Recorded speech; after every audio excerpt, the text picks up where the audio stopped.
One thing we find weird is how there are so many challenges in society, in the world, in people's personal life, but hardly do you hear self discipline as a solution. Hardly do you hear taking responsibility as a solution. Often people want to blame someone else for anything chaotic that's happening in their life. It's the easiest and the most naive thing to do. It's more empowering when you take responsibility for any unpleasant event or shenanigans in your reality, because that way you've taken responsibility to lift that load and fixing it, taking action and fixing it. But when you're blaming someone else, that's you latently saying it's that person's responsibility to fix what you find unpleasant. Wouldn't you say that's a bit selfish?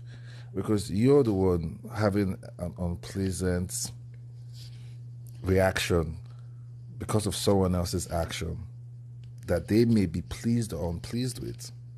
So for you to be unpleased with someone else's action, as that's your reaction, then it's your responsibility to fix that emotional reaction, don't you think? Well, at least you should create grounds where at least both parties are given the opportunity to fix it together, as opposed to just blaming, oh, it's that person's fault, and then what? They're supposed to fix it? How would they know exactly what tilt you off? How do they know exactly what's making you to react that way? Your own input in that shenanigans brings light to the fact that speaking in a certain tone, acting in a certain way, operating as the person has operated will cause some kind of emotional reaction in you.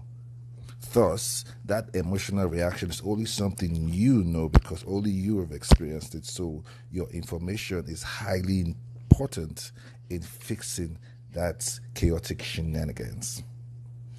So when you observe something that you do not like, you have to be reminded that that is also an invitation for you to join in fixing it. That's the only reason why you are unpleased with that action and someone else isn't bothered.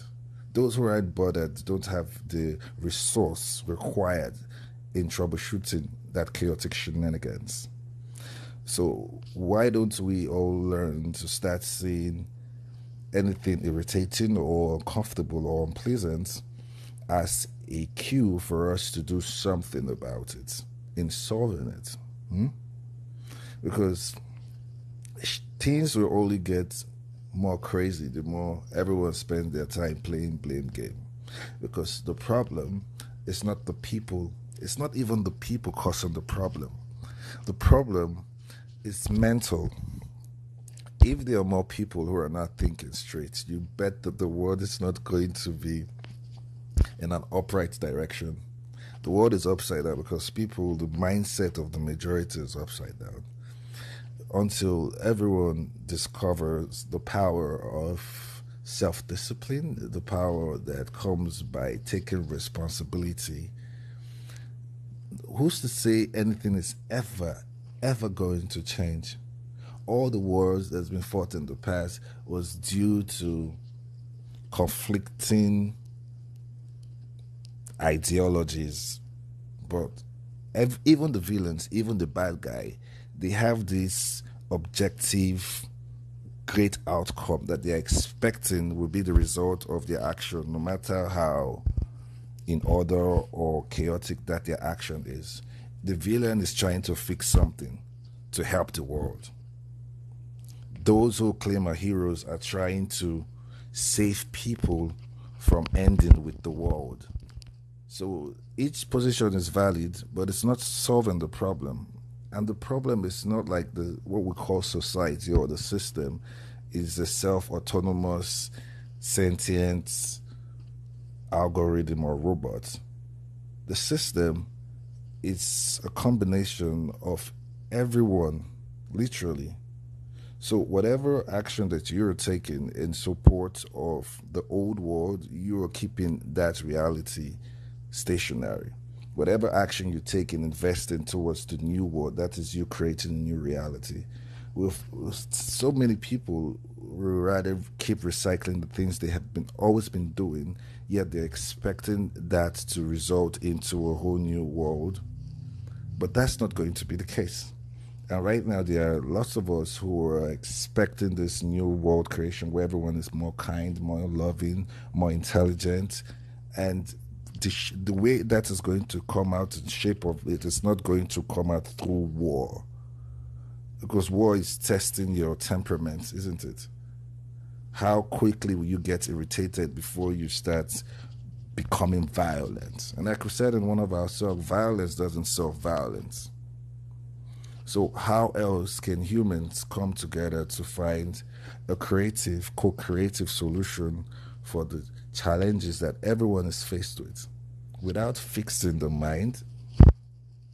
So unless we realize that, okay, the real pandemic is mental illness or poor mental awareness, so it doesn't sound negative. Poor mental awareness. Most people are not really aware of all the things they ought to know as a thinking being. In order to be a sovereign entity, you must know that you're sovereign, not believing that you are sovereign in the name of a dead ancestor.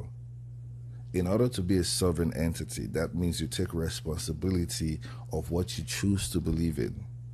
Often people, you born into this world and you're given a list of options of belief system that you can subscribe to. You can either be indoctrinated under this class or be indoctrinated under that class. Meanwhile, the problem is the indoctrination. Gradually, societies morph into guide people how to behave and how to respond to certain behaviors, as opposed to letting people discover by themselves.